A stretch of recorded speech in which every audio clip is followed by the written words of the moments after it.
Welcome to Architrave Gaming. I'm the Archmaster. Really good to be back. We're gonna talk about something that something that has changed about our game system. Arches and Avatars, name pending, because we're changing that. You can watch that video about it. Anyway, the game has slowly evolved. We are getting more and more into immersion as a priority, because immersion is kind of that end goal. It's the result of the fourth pillar, the fourth quadrant of the Arch game, which if you don't know what that's about. Anyway, the point of the game, you have these four main experiences, which combine to make what I call the Arch dream, achievable through the Arch game. So they are essentially immersion into the world, what I call verisimilitude, where the world is real and you are in there, you feel like it's real, right? The next one is immersion into combat, what I call the flow state, thrill. Oh, this combat is tense, and I have a few cool options, and I have some tactical choice, and if I choose the right one, I can succeed, and if I choose the wrong one, I can fail. So you have to have the right level of crunch and speed, and etc. Right? So a thrilling, tense combat, flow state, total like locking in the zone, edge of your seat gameplay, and then the third quadrant, which I'm still a little iffy on, still working on it. I think it's the connection you have around the table with the other players. It's not just you by yourself or you in a computer game.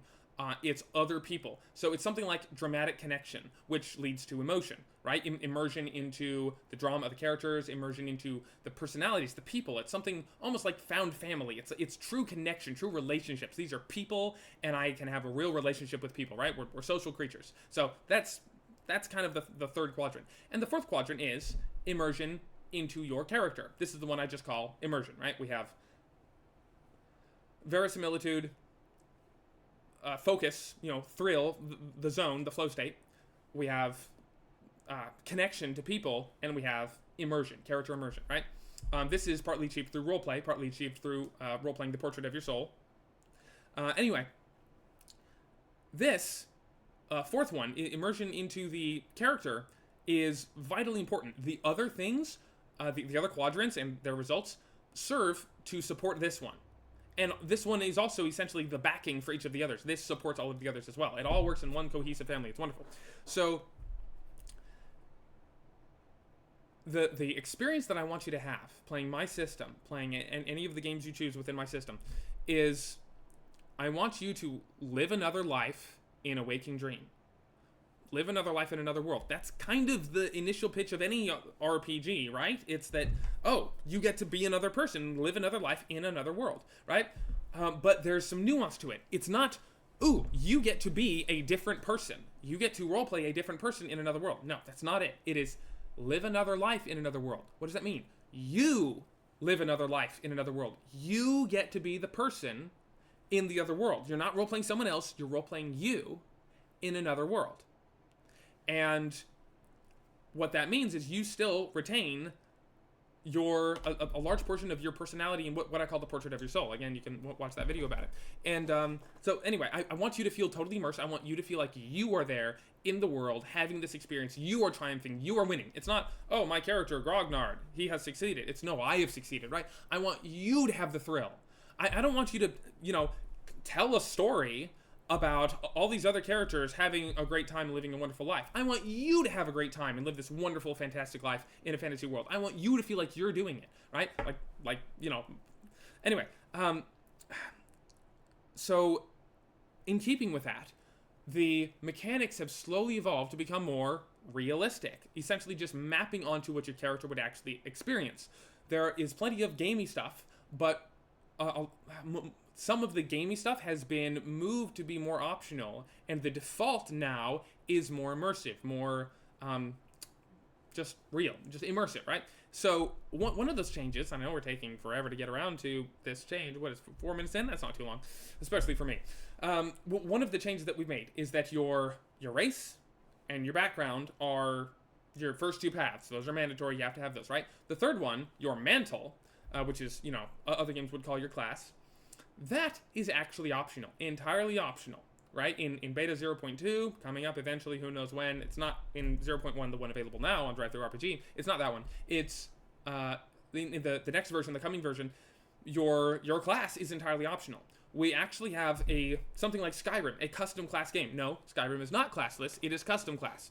Anyway, you can actually have a custom class experience where you essentially progress over the course of time, and you choose different proficiencies and abilities, and you increase your ASIs and whatnot, and you find items and all sorts of things, and you essentially just build up your wealth and your power and your abilities like your character actually would.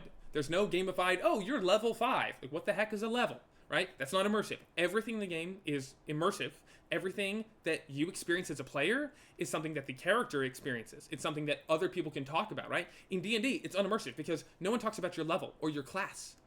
And it's kind of awkward at the table when someone's like, oh, what's your profession? What's your vocation? It's like, oh, I'm a paladin. Oh, okay. You can't just say class because everyone knows, well, that's unimmersive. I don't want to, that's a meta word, right? And so we get rid of all meta words. Everything is immersive. The only thing that is not immersive that we can't escape is numbers. You have a 12 strength score, right? The characters in the world don't say, oh, I have a 12 strength score, right? But that is the only thing that is unimmersive. It is the numbers themselves. The words, all the naming and everything in the world is totally immersive. It's in world, it's in game. It's actually what the characters experience. That's why it is what you experience. This is a priority for us that when you play our system, we want you to feel like you were there, you were the person, you were real, you were having all the experiences they are having. So anyway, after 6.5 minutes, getting to the point, we have taken your mantle and made it entirely optional. Your character actually gets it through blood sacrifice on an arch of one of the 12 immortals. It's super cool. But the actual game itself, essentially, like your age, at the top of the sheet, it doesn't say mantle and layer, which is like class and level. It doesn't say that anymore at the top of the sheet in the new version. It says age.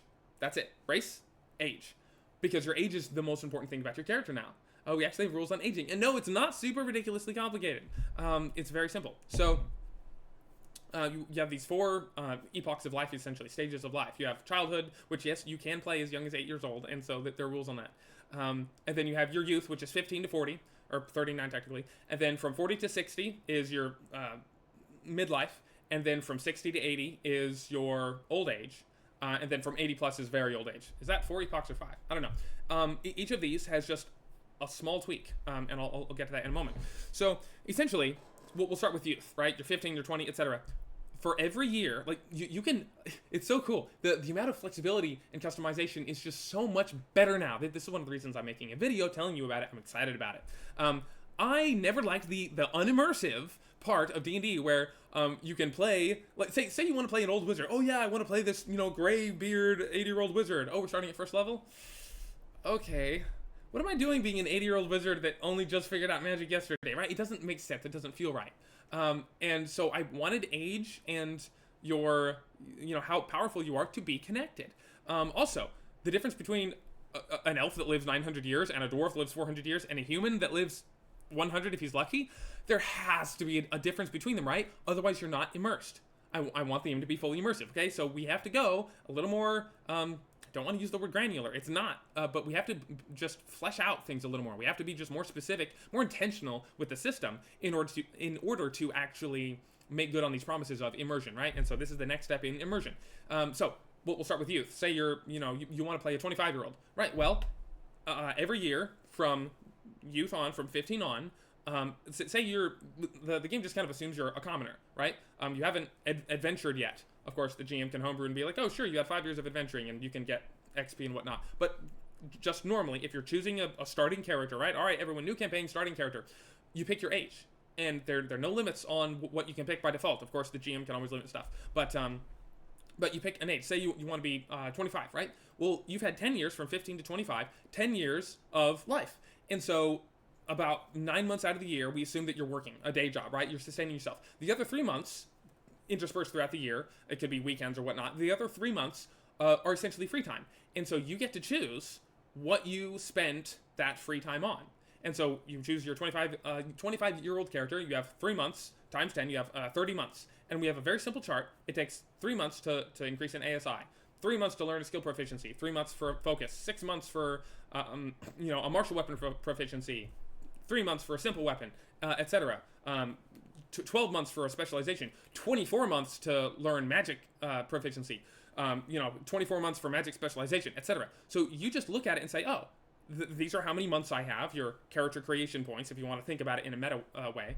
I just spend them on this and that. My character did this over the summer and this over the winter, and he did this for 3 years in a row, etc. So you pick your 25-year-old character, and you have these experiences and whatnot, and boom, that's your character. Guess what? You can play an 80-year-old who said, okay, well, I have, 65 years, 3 months out of, so 3 times 65, that's a lot of months. I want all this magic proficiency, I want ASIs and intelligence, and I want to spend, 25 months to learn 6 different spells. So boom, you have access to like 5th level spells as an 80-year-old, and just starting out, you can totally do that. But here's why it's balanced. Because, very simply, in your youth, the amount of HP you receive and effort that is restored when you rest, and how long it takes to remove injuries are just normal. It's 1x. In middle age, it's all cut in half. You get half HP, half effort, and it takes twice as long to remove injuries. In old age, it's 4 times. In very old age, 80 plus, it's 8 times. You receive 1/8 less HP. I know, extremely harsh, but that's how you balance it. So you can choose, all right, I'm going to be an 80-year-old character. Ouch, that's very dangerous, right? And so you actually get to feel like an old man with, creaking bones, and I can't sleep in the wilds, Sonny. I'll only get back 2 HP. We need to find a tavern. We need to find an inn. My cold bones can't stand it out here, right? So it actually forces you to roleplay your character and say, no, I either need elixirs or potions. Why is it so blurry? Come on, focus. You say, I need elixirs or potions, like you might become kind of addicted to some drug or something where it's like, this is the only way to keep my HP up, to keep adventuring, right? And so, or maybe you make a deal with a patron, or maybe you worship some entity that gives you life, etc. So many cool role-playing opportunities, but you are totally immersed. You're this old man. You have had this whole life, and you have these 5th level spells, etc. It's not actually super overpowered. It's pretty balanced based on how much health you have, and you actually lose ASIs and whatnot once you get into old age. When past 60, you start to lose an ASI every year, and so you can go up and have this peak at youth, and then it kind of plateaus in middle age, and then it drops off in old age, and so you keep getting more proficiencies in old age, but now your ASIs are going down, and so you have to spend new ASIs just to keep the ones you have. So it's not like an ever upward trajectory. It's a peak and then a plateau and then a drop off. So it's totally balanced, and then you have the fact that you recover less HP and effort and all that. So I want you to be able to play 15-year-old. It's like, oh yeah, I've the proficiencies I got from childhood. I have a simple weapon, and I have proficiency in my language, right? Or you can play an 80-year-old or a 40-year-old, like I'm a veteran and I have these proficiencies, and I'm right on the edge of when I start to recover HP and effort at reduced rate, because now I'm getting old. I'm middle-aged. I'm 40. I don't heal like I once did. I don't bounce back, right? Also, children, they recover twice as much HP, twice as much effort. It takes half as long to restore from injuries, because guess what? Children bounce back. Anyway, it's balanced. It's cool. I like it. It's all still conceptual. I'm actually playtesting it with my group. Last Saturday, my last session was the first time I implemented the aging rules, and my players actually thanked me. They're like, oh, wow, thanks for the aging rules. It's like, how many players thank you for adding new rules? Like, it was wonderful. I have great players. So, anyway, yes, there are rules on aging and whatnot, and all that to say, it's actually designed to be immersive. And it's very simple. It says, oh, you get, your proficiency. It takes 3 months to get it in youth. Oh yeah, as you age, it takes twice as long. So if you're 40, it takes twice as long to get that same proficiency. Instead of 3 months, it's 6. For the 6-month proficiency, it now takes 12. And then in old age, it's 4 times, and 8, etc. So it keeps going up. So choosing an old age character kind of locks you into what you have, and it doesn't let you really progress much more. So it's actually really, really balanced. It's very good. I don't foresee everyone picking old age characters all the time. I really don't. But if you want to, you can. I'm an old age character. I have 5th level spells. I have to be careful. It's really cool. So, again, where was I? All that to say, I want you actually to be immersed in your character. I want you to feel like your character. Okay, here's another cool balance thing. Instead of just, okay, so if you can just start the game at, say, 35, okay? So you have 20 years of proficiencies to get, but you're still 5 years away from old age, so over the course of play, you're probably not going to age to 40, right? Why wouldn't everyone just play someone who's 35, right? Most campaigns don't last over 5 years, although in my system, time actually passes, and that you have incentives and reasons to pass time, which I'm about to get into. But anyway, for most games, you might not go 5 years in the future, right? So everyone just picks 35, has lots of lots of proficiencies and all that. Okay, cool. You could do that. Except here's a reason not to. For long-term play, yes, I assume for a lot of one-shots, everyone's going to pick a 39-year-old. That's fine. You need the extra oomph for a one-shot anyway. That's okay. But for long-term play, I foresee a lot of players trying to start as young as they can while still having some reasonable starting stats because of this reason. The game assumes, according to the chart, that you have to work as a commoner for 9 months out of the year, and you only get 3 months out of the year for proficiencies, training, etc. So if you start out as a 39-year-old and you had all these years, well, you only have 3 months out of each year. So you have 3 times 39, 39 minus 15. Anyway, you have 26 or something months of it's more than that. Anyway, you have 26 times 3 months of proficiency to spend. But if you start out as a 15-year-old and you actually play through the game and go on adventures and get money, then you can, if you're good at it, you can likely afford to take a lot more time off a year because, the commoner, they make, 5 silver a day or something. And so they can only afford to not work 3 months out of the year. If you go into a dungeon at 15 and you get 1,000 silver, boom, you're like, hey, I train the next 12 months. So instead of 3 months out of that year, 15 to 16, you get 12 months out of that year, 15 to 16. And even if the adventure itself took 3 months, well, you get 9 months out of the year. So you can increase your rate of XP. So by the time that 15, if you start at 15, by the time you reach 39, you're 3-4 times more powerful than the person who starts at 39. And so if you have 2 characters at the table, it's like, oh yeah, all right, it's a long-term campaign. We're going to be playing for 2 years, etc.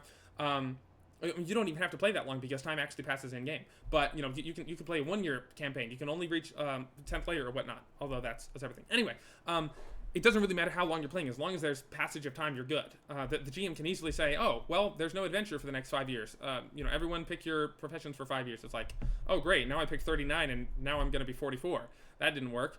So you can absolutely move time along and say another adventure didn't come up. Like, you're not going to have the Dark Lord rising and the Orc Horde invading and the Fiends invading all within a month of each other. Sometimes those are decades apart, so you can move the timeline along. Anyway, when you go on these adventures and get all this loot and whatnot, you actually can spend so much more and get so much further than the person who started later. And so it's a trade-off. It's a choice you get to make. It's kind of cool. And best of all, you're actually immersed. You feel like the character. You feel like, oh, I'm this young buck that wants to make a name for himself, and I'm going to start out as soon as I can, 15, 20, etc. I'm going to go out into the world and make a name for myself. But it's so dangerous to start so young because I have no experience and no ASIs. All my scores are 10s and 11s. But if I, the other player's like, all right, I'm a veteran. I'm the Gandalf character. I'm Aragorn. I'm Boromir. You can actually play where, you're the 15-year-old going off on his quest, and someone plays the 75-year-old wizard with all the spells, and someone plays Aragorn and Boromir, and they're not all just first-level characters, whatever level is. You can actually play that, and it's relatively balanced. Like, not relatively, it's actually balanced. It's really good. And the lower-level character can actually gain more and whatnot. It's just so good. It's immersive. You can actually play in the fantasy that we've grown up with and seen and gotten used to. You can feel like an old character, like a middle-aged character. Oh yeah, I'm not as young as I once was. I don't heal as well as I used to. I don't learn things as well. Can't teach an old dog new tricks. It's all there, and it's so simple. You say, at each stage of life, you regain HP and effort and injuries at half the rate, quarter the rate, eighth the rate.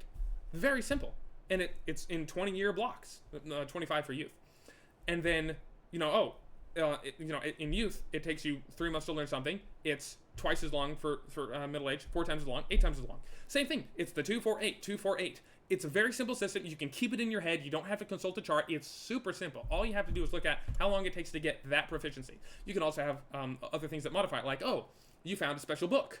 And so now you can learn it, learn this proficiency in this thing twice as fast. Or you have a trainer or a school or a master trainer. It's immersive. You actually, if you're smart, you're there like, all right, I want to learn magic, but if I do the math and look at it, I will be 75 before I reach 5th level spells. GM, is there like a magic school around, or like a tower or a master wizard? Of course, you don't actually ask the GM questions. That's bad form. But you're like, I look around for, I ask around town for a master wizard, or I go to this college, or I try to recall if I know any master wizards in the area, etc. But yeah, it incentivizes you to actually go out and seek trainers and training and opportunity. The rules are going to say that you can't just decide to train on your own because you're in the village, right? You have to have opportunity. You have to have opportunity to train. And it's kind of loose where the GM can be like, oh yeah, the Sphinx taught you, right? It's not super bound, but it gives 3 examples. A book, self-training, you found a book, and so you've trained yourself. That's normal speed. A trainer, and then a master trainer. So 1 time speed, twice as fast. I think 3 or 4 times as fast. It kind of depends. So very simple. 1, 2, 4, 2, 4, 8, etc. It's all just very, very simple math. Not even math. It's just numbers. So yeah, it encourages you to actually seek out trainers, to seek out sources of power and whatnot, because clock is ticking. The next adventure might not happen for 5 years, and now I'm 5 years older, and what do I have to show for it? I want to prepare. I want to make sure that I can study as much as I can that whole time. And it's not just book studying all the time. There's training. You can join the army. Be like, all right, for these 5 years, I join the army, and I get training and experience there, etc. I get a stipend, I get money. Then I come back to join the adventure party after my time has expired in the military. It's just so cool. It's real. It's immersive. It's super simple math, and this replaces your class and level, your mantle and your layer, as the default way to play. This is now, or will be, when it's released, the default way to play. But guess what? As all things in Arches and Avatars, to be renamed, in all things in this game, in this system, it's optional. You can just ignore it. You can say, all right, we all pick a 25-year-old by default. You have these proficiencies, or you say, hey, no, I don't care what age you are. We're gonna go with age 15 mechanically. So you can do it just like 5e where there's a disconnect. That's fine. Everyone, you're not getting proficiencies from age. We're not doing that. We're just doing mantles. We're just doing your class, your mantles, and your layers. That's all we're doing. You can play it like D&D, where you just pick a character. The age is just flavor, doesn't matter, and you pick your mantle, and you gain layers in that mantle, gain layers of that mantle, and progress like normal. Totally optional. You can play it that way. You can play it total age bound. You can play it with mantles. You can play both. You can gain layers of your mantle, and then also do training during downtime. It's whatever the group decides. Optional, modular, versatile, immersive, whatever you want it to be. It's very good.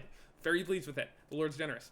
Anyway, that's all. I've rambled on for long enough. Thank you for watching. Thank you for liking and subscribing and feeding the algorithm. And God bless you.